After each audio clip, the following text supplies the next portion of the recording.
யாரோ ஒரு சிலர் தங்கள் சுயநலத்தால, பதவி ஆசையால, சுயலாபத்திற்காக அம்மாவின் தொண்டர்கள் அனைவரும் ஓரணியில் இருந்தவர்களை பிரித்து விட்டார்கள். ஒன்று அவர்கள் திருந்த வேண்டும், அல்லது இது தலையிடுவதாக நான் நினைக்கவில்லை, மிரட்டுவதாக நினைக்கவில்லை. அதிகாரத்தை வைத்து மிரட்டுவதாக எல்லாம் சில பேர் சொல்கிறார்கள். அண்ணன் செங்கோட்டையன் அவர்கள் ரொம்ப நிதானமானவர், மென்மையானவர். அவர் நிதானமாக யோசித்துத்தான் அந்த முடிவை எடுத்திருக்க வேண்டும் என்றுதான் நான் நினைக்கிறேன். சினிமாத்துறையை சேர்ந்தவர்கள் போய் இன்னொரு கட்சியை சேர்ற பற்றி சொல்ல முடியாது. அண்ணன் செங்கோட்டையன் போன்றவர்கள் நீண்ட அனுபவம் மிக்கவர்கள்.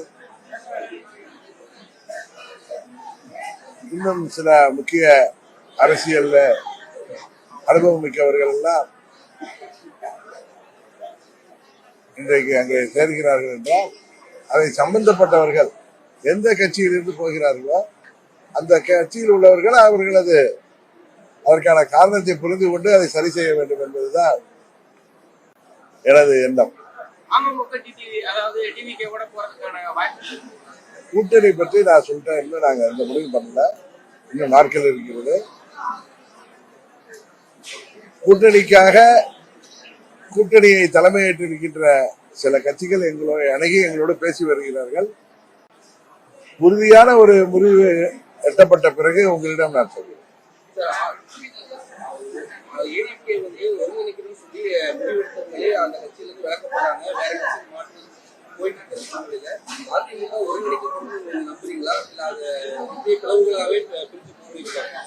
அம்மாவின் தொண்டர்கள் அனைவரும் எனக்கு தெரிந்து எல்லோரும் உணர்ந்து வருகிறார்கள்.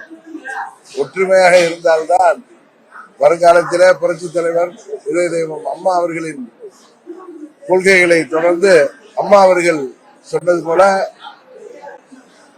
அடுத்த நூற்றாண்டுக்கும் கொண்டு செல்ல வேண்டும் என்றால் அம்மாவின் தொண்டர்கள் எங்கிருந்தாலும் அவர்கள் ஓரணியில் இணைய வேண்டும் என்று எல்லோரும் உணர்ந்து வருகிறார்கள். எனக்கு தெரிந்து இந்த தேர்தலுக்கு பிறகு தேர்தல் முடிவுகள் கொடுக்கின்ற பாடத்திற்கு பிறகு தூங்கிக் கொண்டிருப்பவர்கள் அல்லது தூங்குவது போல் நடிப்பவர்கள் மீண்டும் புரட்சி தலைவர் கண்ட அதே சட்டத்திட்டத்தோடு இயக்கத்தை உருவாக்குவதற்கு ஒருங்கிணைவார்கள் என்று நம்புகிறேன். அதான் நான் சொல்றேன், யாரோ ஒரு சிலர் தங்கள் சுயநலத்தால, பதவி ஆசையால, சுயலாபத்திற்காக அம்மாவின் தொண்டர்கள் அனைவரும் ஓரணியில் இருந்தவர்களை பிரித்து விட்டார்கள். ஒன்று அவர்கள் திருந்த வேண்டும், அல்லது திருத்த வேண்டியவர்கள் அவர்களை தூக்கத்தில் இருந்து விழித்துக் கொண்டு திருத்த வேண்டும். இது தேர்தலுக்கு முன்பு நடக்குமா என்பது எனக்கு தெரியாது. ஆனால் இந்த சட்டமன்ற பொது தேர்தல் முடிவுகளை அவர்கள் பாடம் கற்றுக்கொண்டு உறுதியாக எல்லோரும் அம்மாவின் தொண்டர்கள் அனைவரும் புரட்சி தலைவர் அவர்கள் உருவாக்கிய அந்த இயக்கத்தை மீண்டும் உருவாக்குவார்கள் என்ற நம்பிக்கை எனக்கு.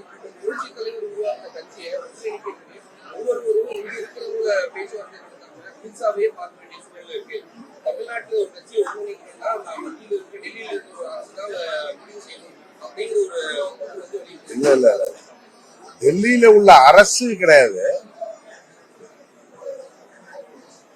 அம்மாவின் இயக்கம், புரட்சி தலைவர் கண்ட இயக்கம், அம்மாவின் தொண்டர்கள் எல்லாம் ஓரணி இணையணும்னு பாஜகவை சேர்ந்த முக்கிய தலைவர்கள் 21 தேர்தலையும் முயற்சி செய்தார்கள்.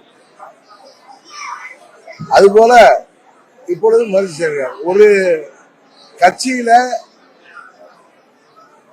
கருத்து வேறுபாடுகள் இருக்கும் பொழுது அவர்களே எப்படி பேசி தீர்க்க முடியும்? இன்னொரு மத்தியஸ்தர் தேவை என்கிற முறையில இன்னொரு கட்சியை சேர்ந்தவர்கள் கூட்டணிக்காக எல்லோரும் ஒற்றுமையில் இருக்க வேண்டும் என்று பேசுவதை நான் தவறாக நினைக்கவில்லை. இது தலையிடுவதாக நான் நினைக்கவில்லை, மிரட்டுவதாக நினைக்கவில்லை. அதிகாரத்தை வைத்து மிரட்டுவதாக எல்லாம் சில பேர் சொல்கிறார்கள். ஊடகத்துல டிபேட்ல பாக்குறோம். யாராவது ஒருவரை நட்பு ரீதியாக டெல்லிக்கு அழைத்து அவர் போய் சென்று வந்தால் அவரை மிரட்டிய கூப்பிடுகிறார்கள். அப்படிலாம் கிடையாது.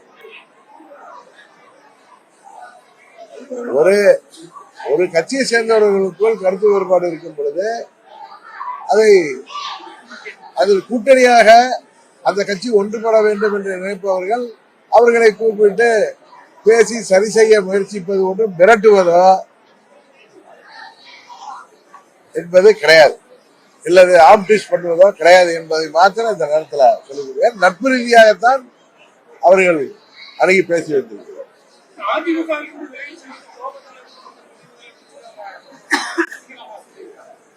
அவங்களுடைய கருத்து நானும் தொலைக்காட்சியில பார்த்தேன். பட் அண்ணன் செங்கோட்டையன் அவர்கள் 53 ஆண்டுகள் அந்த இயக்கத்துல புரட்சி தலைவர் காலத்திலிருந்து கடந்த 3 மாதங்கள் வரை அங்க இருந்தவர் தான். 21 தேர்தலுக்கு பிறகு 24 பாராளுமன்ற தேர்தலுக்கு பிறகு எல்லோரும் ஒற்றுமையாக இருந்தால்தான் மீண்டும் அம்மாவின் கட்சி ஆட்சிக்கு வர முடியும், அம்மாவின் தொண்டர்கள் ஒன்றிணைய வேண்டும் என்ற முயற்சி எடுத்தார். அதை விரும்பாதவர்கள் அவரை கட்சியை விட்டு நீக்கிறார்கள். அதுக்காக வீட்டில் போய் படுத்துட்டு இருக்க அவரு 50 ஆண்டு அனுபவம் உள்ளவர், இன்னும் இளைஞரை போல சுறுசுறுப்பாக இந்த 78 வயதிலும் தேனி போல் செயல்படக்கூடியவர். அவர் போய் வீட்டுல போய் படுத்துட்டு இருக்க முடியாத போர்வையை போத்திட்டு, அதனால இருக்கு அவர் அந்த தவறுகளை செய்பவர்களை திருத்துவதற்கு நாம் ஒரு வழியிலே முயற்சி செய்தால் அவர் வேற ஒரு வழியிலே சென்றிருக்கிறார் என்றுதான் அதை எடுத்துக்கொள்ள வேண்டுமே தவிர அவர் கோபதாபத்தில் எடுத்த முடிவாக நான் கருதவில்லை. 2 மாதங்களாக அவர் பொறுத்திருந்து நன்கு ஆலோசித்து, இன்னொன்று உங்களுக்கு எல்லாம் தெரியும், நீங்களாம் அந்த பகுதியை சேர்ந்தவர்கள், அண்ணன் செங்கோட்டையன் அவர்கள் ரொம்ப நிதானமானவர், மென்மையானவர். அவர் நிதானமாக யோசித்துதான் அந்த முடிவை எடுத்திருக்க வேண்டும் என்றுதான் நான் நினைக்கிறேன்.